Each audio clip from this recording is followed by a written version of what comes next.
Sonic likes. Such a fascinating genre of video games that have been on the rise lately. But what the hell even is a Sonic like? I mean, it sounds like something I just made up, right?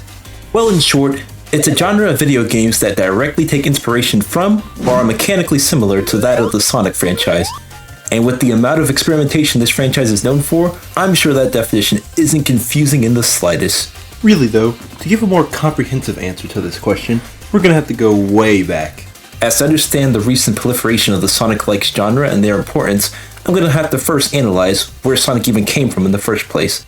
So why don't we go ahead and dive into some of our gaming history, shall we?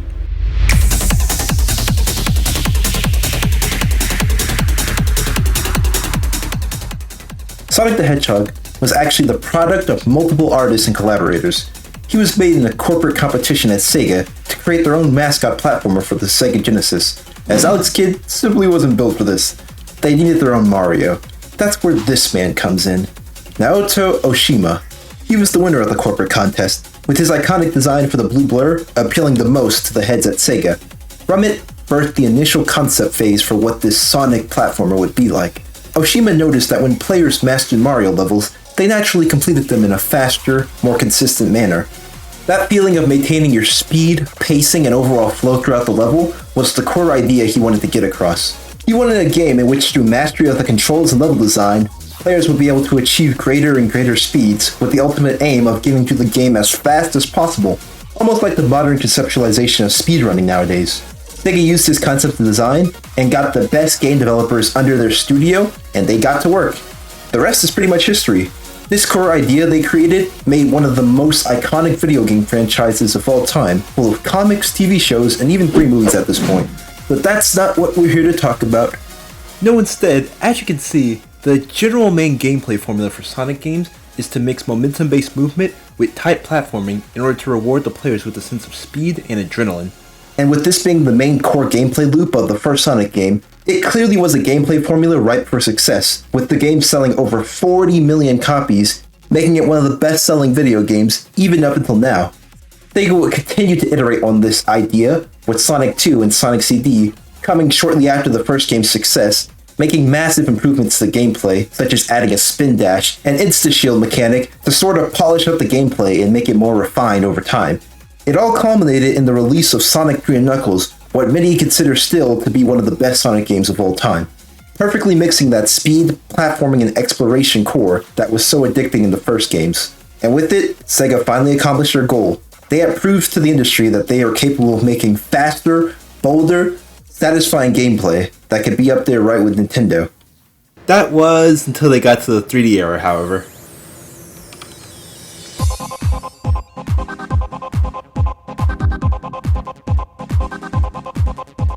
For a long time, Sonic teams seemed to struggle with where they wanted to take this IP into the 3D realm. I mean, there are many failed attempts at trying to do this. With there being over 6 types of 3D gameplay styles for mainline Sonic games, it's pretty easy to see why most thought Sonic lost its identity when shifting to the 3D era. But for 2D, Sonic has always kept this strong core gameplay hook in its identity, and that's where things get interesting. Sonic's formula was so good, yet so underutilized, that fans had to take matters into their own hands.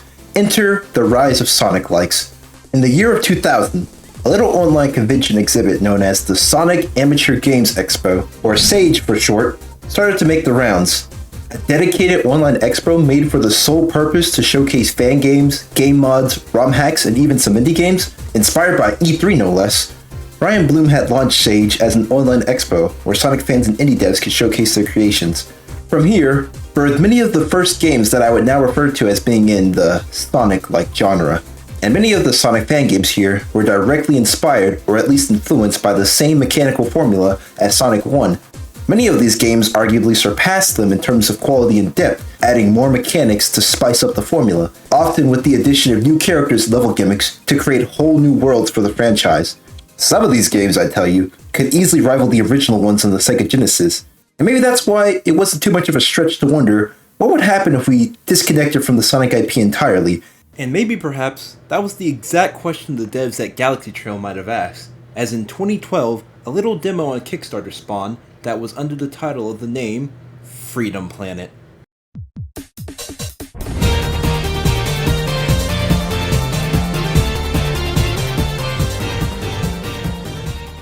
As the first game I would deem to be in the Sonic-like genre, I've gotta say, Freedom Planet iterates on the classic formula in all the right ways, while adding in its own flavor and charm just for that added spice. First off, this game has full-on voice acting from the get-go, which is just insane to me. It's not even bad by any stretch. Each character has their own unique voice in the narrative, with Lilac, Carol, and Mila being in the core cast of the story. Lilac has this classic shonen protagonist vibe. Carol has the personality of a more hardcore, rebellious type, the conflict with her outlaw sister often being the emotional throughline. And Mila acts as just being their adorable little sidekick, often making hilarious experiments that go terribly wrong. The tone of the story is much like an early 2000s Saturday morning cartoon, with the main plot following the invasion of Avalis, the name of the planet, by Lord Brevin and his forces. He takes over the kingdom of Shuigong, and it's up for the main heroines to save the day. Very much a save-the-world type of plotline, although it does a lot to stand out. For instance, although Freedom Planet's tone and aesthetic may look cartoony, the game can get surprisingly dark at times. The opening prologue features Brevin brutally slaughtering the soldiers of Shuigong, beheading the king, and then brainwashing his son, the prince, to do his own bidding. It will make him the most powerful ruler your world has ever known, and he will answer to no one but me. Safe to say, I was shocked to see this as the first scene of the game, as I was totally not expecting it. It only gets worse, however, as later in the game you have a scene where Brevin holds Mila, a kid by the way, at knife point in order to get Lilac to stand down, only to then transform the poor girl into this unholy amalgamation and force her to fight her friends. The scene where Lilac thinks she might have accidentally killed her in their ensuing battle is actually quite emotional. Mila? Mila!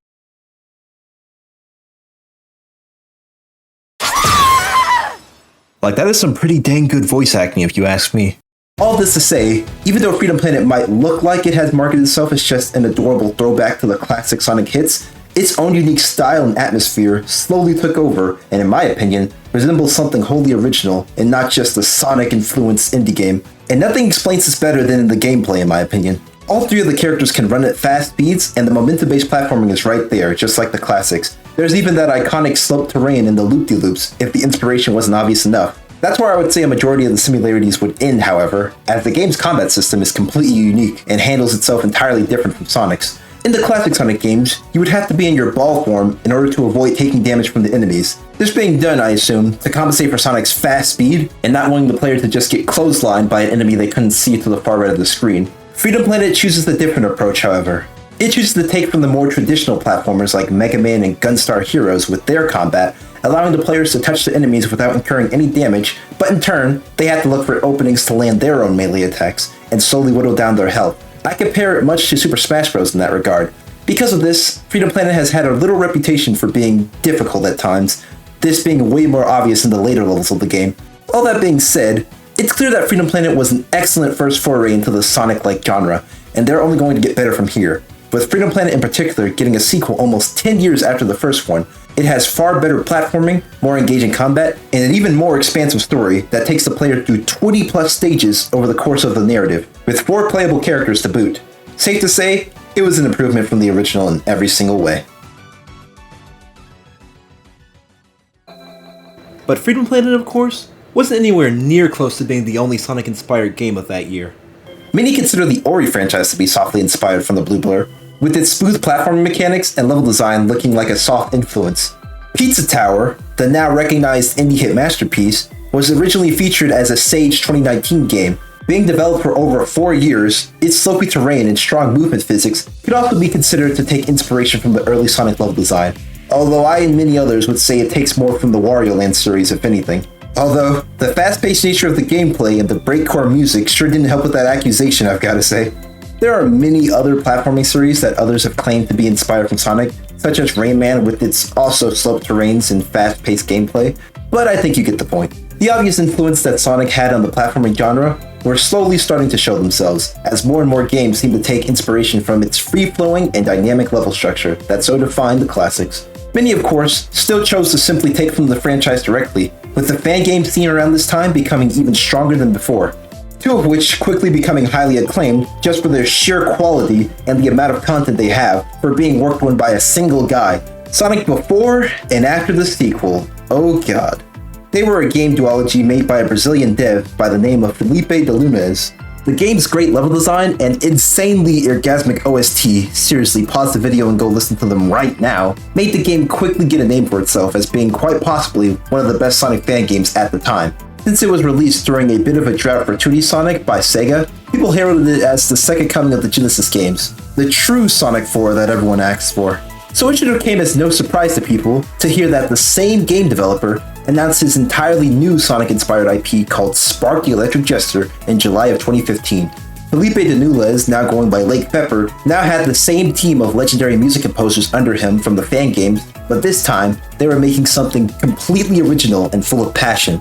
Names like James Ladino, Falk A. Young, Andy Tunstall, all legendary music composers today, and this was probably one of the first games they worked on. And in my opinion, Spark the Electric Jester wasn't just a good game inspired by the Sonic classics, it straight up kicked their ass.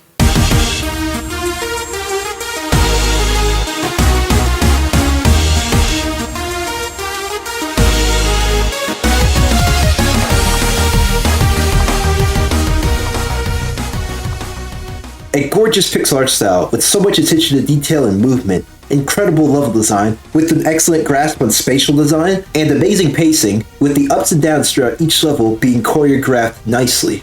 But best of all, it has an absolutely fantastic soundtrack that I still have in my top favorites of all time till this day. Spark the Electric Jester is just my favorite 2D platformer ever. Now for longtime viewers of this channel, you might have already known that, but I most certainly mean it. It's just so well made, and in my opinion, perfects the classic Sonic formula to a T. Unlike Freedom Planet, this game's combat system is more akin to the Kirby franchise, another platforming series I love, and the combat focuses on the use of power-ups from level to level. You have your ice powers, your fire powers, a freaking katana, and this edgelord nonsense that's unironically one of the best abilities in the game. There are many more of course, but I wouldn't dare to spoil it. Even though some power-up combinations are clearly stronger than others, they still enhance the overall gameplay and give the game a lot of replay value on repeat attempts. But how about that story though? While I wouldn't say Spark's story is as dramatic and dark as Freedom Planet's, opting for a more comedic tone, it's still a joy to play through as the characters crack hilarious jokes and the exaggerated dialogue creates a larger-than-life feel. The story follows Spark as he loses his recent job as a circus jester to an AI robot. Definitely not topical right now in today's world, I'm sure. And all the robots around the place start to go haywire and start a robot revolution. Spark, motivated to get his job back, and maybe in the process probably save some people, decides to put a stop to this madness himself, and thus the grand adventure begins. A very by-the-numbers, basic plot outline I know, but hey, this isn't supposed to be Citizen Kane, it's only meant to facilitate the gameplay.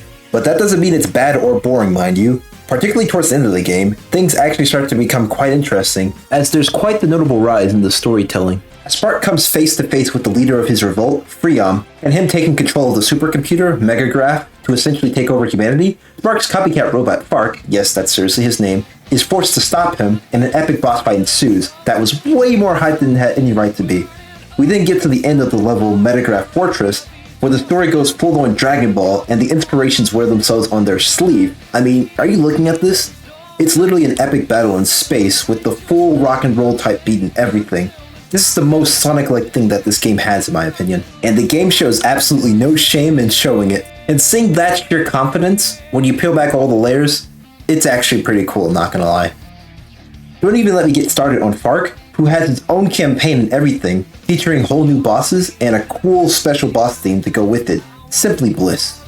Safe to say, even though Spark the Electric Jester came out at an unfortunate time, right around the release of Sonic Mania, I wholeheartedly believe that it has far surpassed the classic Sonic games and truly evolved the core gameplay to pure perfection. It is without a doubt the best Sonic-like game on here, at least when you're talking about the 2D side of things. But what about 3D platformers that take inspiration from Sonic? Well, oh boy, are you in for a journey.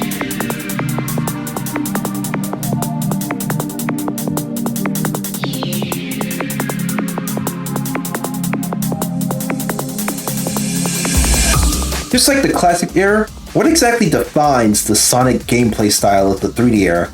After all, Sonic is constantly changing its main gameplay style almost every game.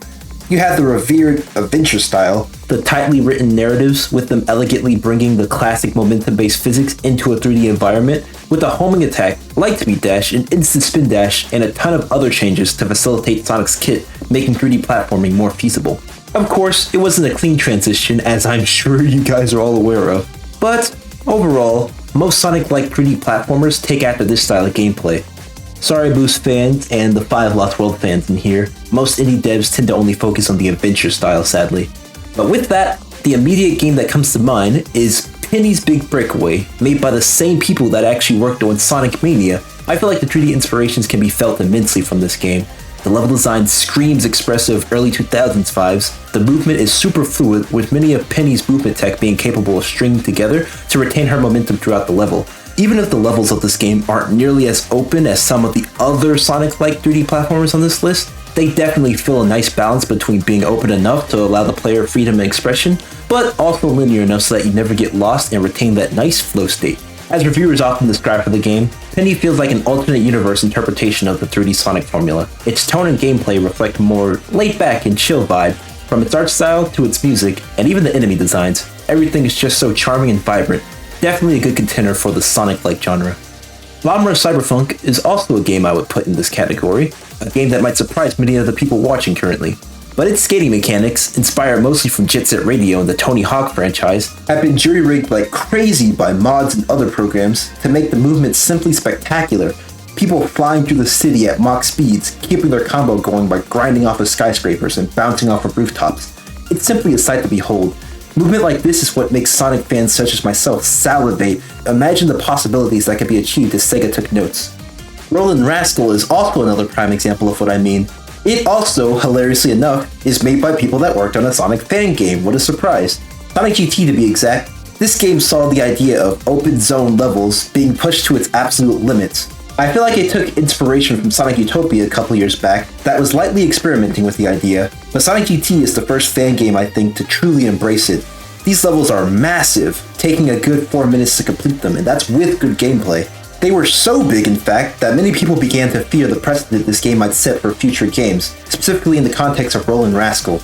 Making giant levels like this is very costly, and most players eat it all up in just about 6 minutes max. Making a whole game dedicated to just large, sprawling landscapes that you have to cascade across seemed impossible, but nevertheless, the devs are going to try to make a full original game out of it, and I can't wait to see how they do it. But let's stop dilly-dallying, shall we? What would I play if I wanted to get the ultimate Sonic Adventure 3 experience? What game masters the adventure formula to a T in a way that stays true to the original and utilizes all the elements that made those first two games so magical in the first place? All while ironing out all the kinks and polishing the gameplay to near perfection. Well then, my fellow ladies and gents, you get the masterpiece known as Spark the Electric Jester 3.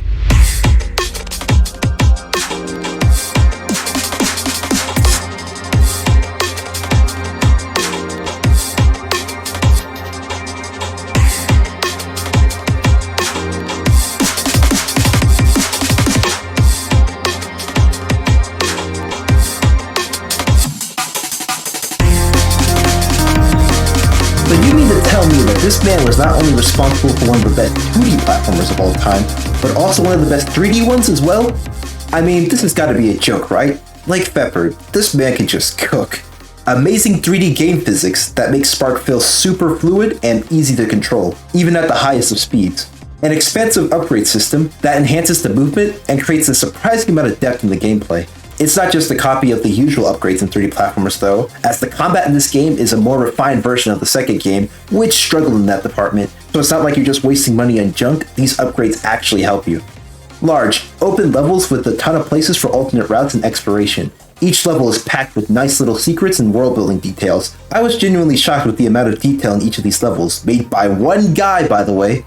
The OST is somehow better than the second game in the series, with its composition suiting the tone and vibe of each level more succinctly, the masterful level and boss design all packaged in a quick little 3-hour adventure, multiple playable characters that each have their own abilities and personalities. I mean, come on, this game just has it all. This is the Sonic Adventure 3 I wanted as a kid, but please still make it Sega, I really beg. And one of the best parts about this game is that Lake Pepper just straight up ported all of Spark's 2 levels into the third game, for free, no questions asked. Look, if it seems like I might be glazing the Spark stories a bit with 2 whole video games in this one video, that's because I am. This series is pretty integral to the Sonic-like genre in my opinion. The fact that just one man can so eloquently improve upon the design decisions of people decades prior is simply a marvel to behold. And I feel like just like Sonic 3, everything up until this point has culminated in the creation of Sparky Likes Jester 3. And it's one of the best 3D platformers of all time. Simply inspiring.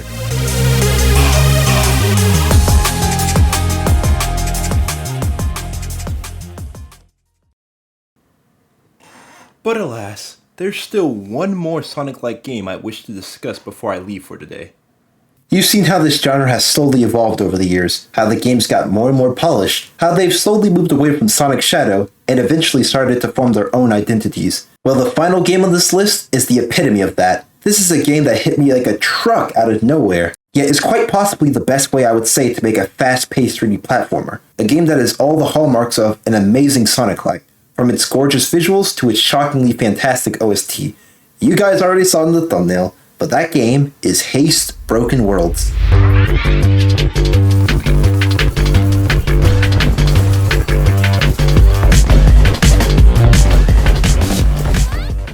The final frontier of Sonic-like games, HASTE is probably the weirdest one I've talked about so far, because it barely even seems to resemble one in the first place. Sure, it has the same adrenaline-pumping, high-speed platformer we all know and love, but I think HASTE proves that the genre has progressed so far, it shouldn't even be called Sonic-like anymore, rather just high-speed platformer. And HASTE's take on the genre is just so refreshing and inspiring. First of all, the sound design in this game is simply immaculate. Having Zoe, the main character, speed past debris at blistering speeds, and hearing the wind and foliage sound effects just pass you by as you barely scrape past each obstacle is something truly to behold. I have never played anything quite like it. Then there's the boss fights. Most platforming games have this bad habit of completely switching up the gameplay style whenever it comes to a boss or enemy fights. Heck, the 2 games on this list so far have their own combat systems just to facilitate this type of gameplay style. But HASTE brilliantly makes the boss fights a simple extension of the main gameplay style instead of a separate one entirely. Because of that, you get jaw-dropping moments like this full of speed, efficacy, and action.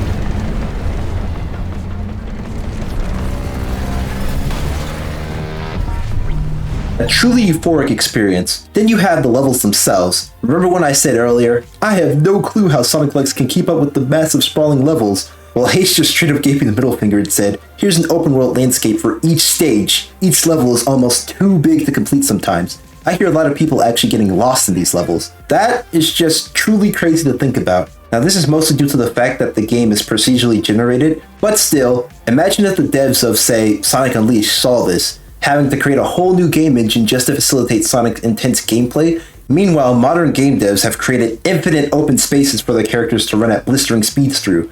The roguelike nature of HASTE also just creates a unique gameplay style into the mix. I never thought that 3D, Sonic-like platformer, and roguelike would ever be used to describe a game before, but yet, here we are. HASTE has proven itself to be a real pioneer of the genre. But that's really just the whole point of this video, right? Freedom Planet had to walk so that HASTE could run. All of these Sonic-likes are iterations of the same core gameplay idea. The player gets to go really fast, the better they are at traversing through the environment. And all these games just add their own flavor and flair into the mix to create experiences that are bold, expressive, and at the end of the day, just good, simple fun. I have no doubt in my mind that the proliferation of Sonic-like games will continue to be made. Maybe somebody creates a visual novel style into the mix, maybe others some stealth element, I have no idea. But one thing remains clear. Sonic's influences on the platforming genre and the gaming industry as a whole have definitely been felt. No matter where the main series franchise chooses to take itself from here, there will always be those to iterate on the past ideas and transform them into their full potential. And that, my friends, is the true beauty of game design. As always, like and subscribe if you enjoyed the video, and I'll catch you next time on the Plexitier channel. Peace.